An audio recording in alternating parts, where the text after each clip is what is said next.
Thank you for staying with us. It's time now to take a look at stories making headlines on the front page of Nigerian newspapers.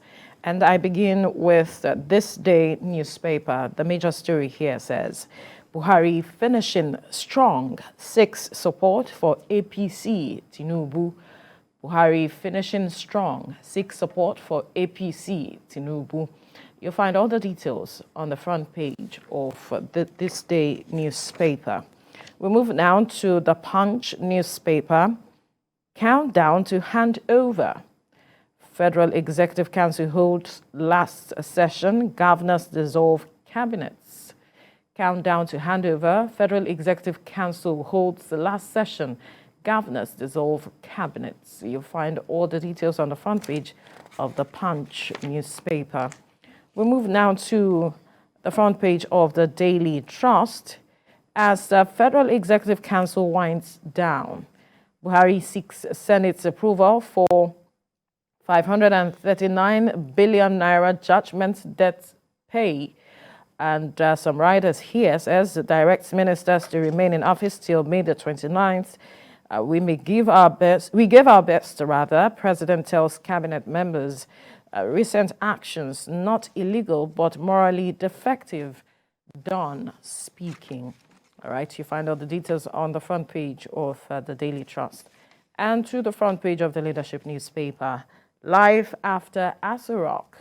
I'll now have time for my cattle, says President Muhammadu Buhari. He thanks his aides, hopes Dara won't be too far to visit. Now he's ex-president. The president speaking, and he's saying that he will be returning to his cattle.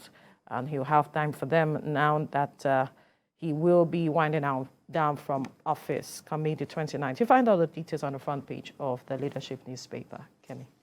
Right. And, of course, the decision or the application of the president to the Senate is also generating more reactions on the blueprints. The big story there, it's called 4 days to go. Ozekome cautions as Buhari seeks Senate loan for 704 billion naira judgment debts. Another senior advocate of Nigeria is also quoted as saying, Afe Babalola, that is saying that fresh $800 million loan request makes no sense. He's also quoted as saying, make Chapter 2 of Constitution justiciable to promote accountability. News Direct is next. 10th National Assembly leadership Gbajabiamila Wase face off in open court in open house of plenary, I should say, as interest collision tears the 9th Assembly leaders apart. That's on News Direct. This Nigeria is next. Still on speakership race, Gbajabiamila Wase clash during plenary. Support for Abbas Kalu in 10th Assembly leadership, as well as the NILDS event spark controversy. Reps not about you, but us. That's from the Deputy Speaker, who openly challenged the Speaker. 10th House drama as Speaker Deputy clash during plenary. That's on First News. Of course, this has also been replicated. The drama that played out in the House of Reps on Wednesday is also the big story on First News. Let's check out Vanguard. It's showing a different lineup of stories splashed all over the front page. The big story is on refinery. We'll ask Dangote to sell Forex at good rates. That's from the CBN Governor Godwin Emefiele. Finally, is Business Day. Economy slows, it says, as Naira crunch erases oil gains. Manufacturing sector growth hits 3-year low in C1. Veronica. All right, Kemi, let's look at this matter of the loan that the president is seeking or asking the Senate to give a nod to. Just to give a background to that, the president is seeking the approval of the Senate for a request to pay judgment debts of about $566 million. There's also 98,526 pounds and 226 billion naira. And the president of the Senate read that at plenary. And that is already generating reactions because of the debt burden we already have. This money is to be issued as promissory notes. You would recall that there were judgments given, and it was recorded, or it's been recorded, that 648 cases were brought against the president and the federal government, parastatals, and all of it. And this promissory notes is what will be issued to those who are being owed this debt. And the question as to why is it coming now as the government is winding down. And I recall Femi Adesina speaking to the fact that the government is working. The government's time is not yet over. The administration's time is not yet over. So they are still working as it is, hence the need for them for the president to make this request before the Senate. But it is concerning for a lot of persons who are speaking. Senior advocates are speaking. They are talking about the loan. Recall that the president had even requested an $800 million loan at some point to addressing the matter, cushioning the effect of subsidy withdrawal at some point. But then they said that they were not removing the subsidy until June. But then the request was still being made to cushion some issues, addressing some issues. So all of these requests that the government is making at the dying minute is generating concerns. A lot of concern, I must add. And a particular analysis that struck me on the debt profile of Nigeria had it that out of about 100 naira that the country earns, about 81 is, will have to be taken out of that 100 naira just for the purpose of servicing debts. And, that is worrying to anyone. You don't have to be in the financing field to know the implications of that. And the first thing that comes to mind, and that appears to have been replicated, could it be because the incoming government is also of the APC, as the same party as the outgoing president? Could that be why, even though, of course, give it to them, they're still in charge, there are still critical decisions that will need to be made, even though they are in the twilight of their administration. And, of course, we saw that replicated at the FEC meeting yesterday. But there's still work to be done, we agree. But, with this leeway, so to speak, or this freedom that they have to, be running to the Senate, for approvals of loan requests of this nature, one would naturally, want to agree with analysts who have expressed concern and condemnation at the actions of the administration of outgoing President Buhari. And, well, some contents of that latest request have it that the FEC had already granted this since, is it March now, that had granted that request. And like you say correctly, it's to service, it's to pay off some critical money judgments.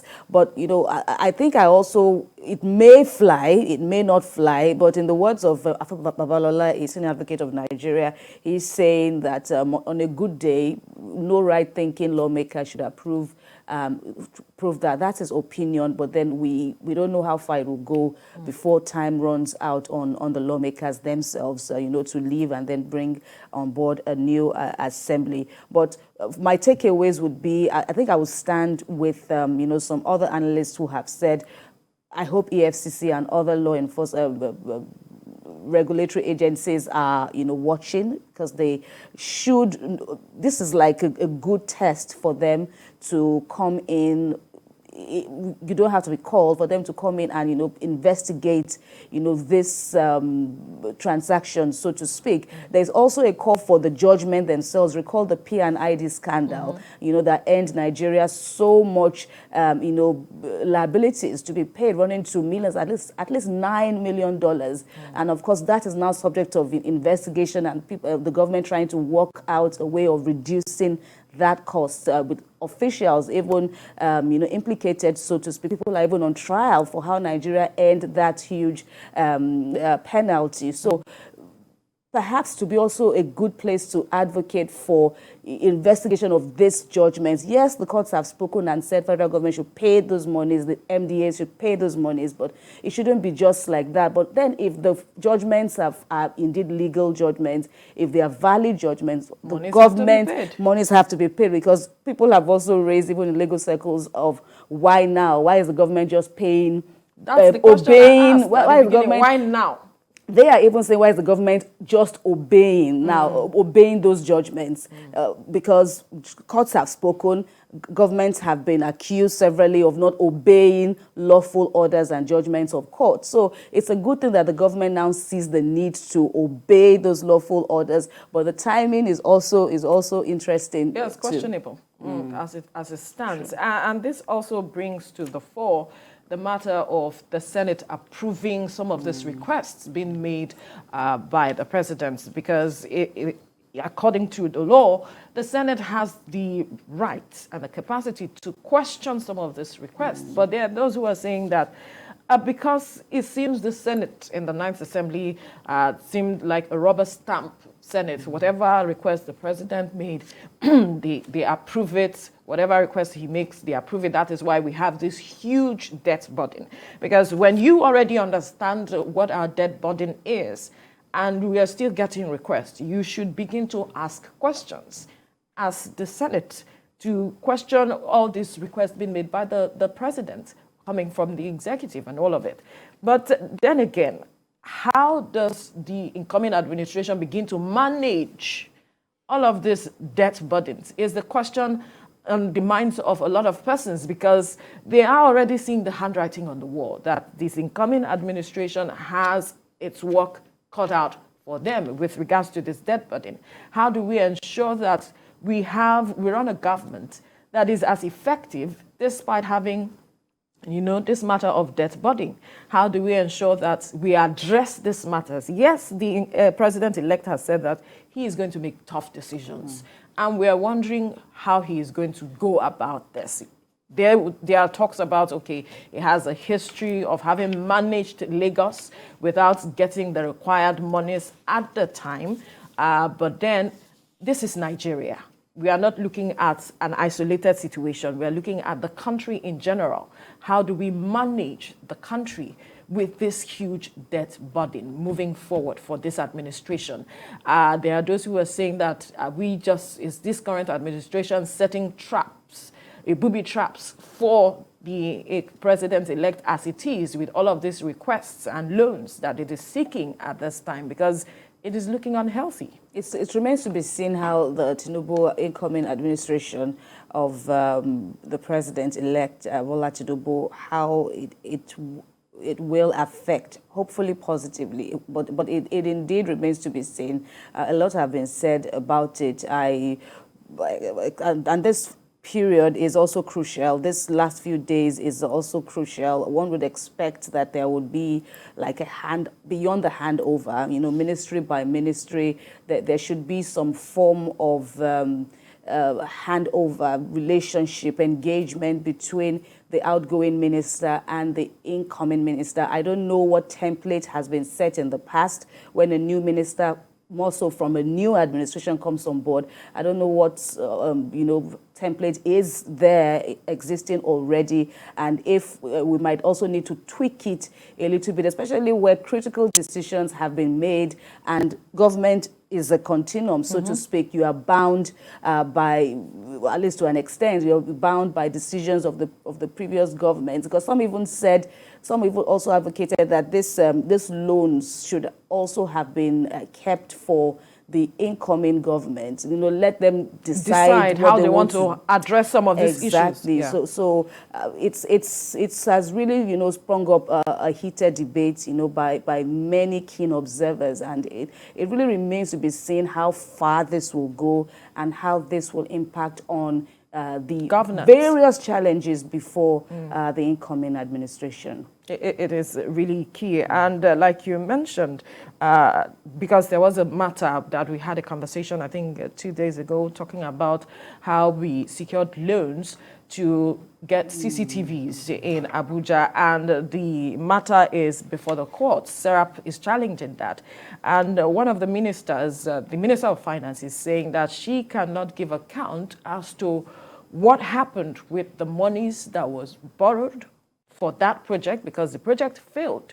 And so it was under her watch. No, it wasn't under her watch. It was before she came in. Okay. No, I'm just trying to lay credence to what you said. Yeah, so now she is saying she does not have an idea of what happened and the project failed. So how do we begin to hold persons to account when we get these monies and such projects or whatever these monies were collected for, we are not seeing at the end of the day? How do we hold people to account?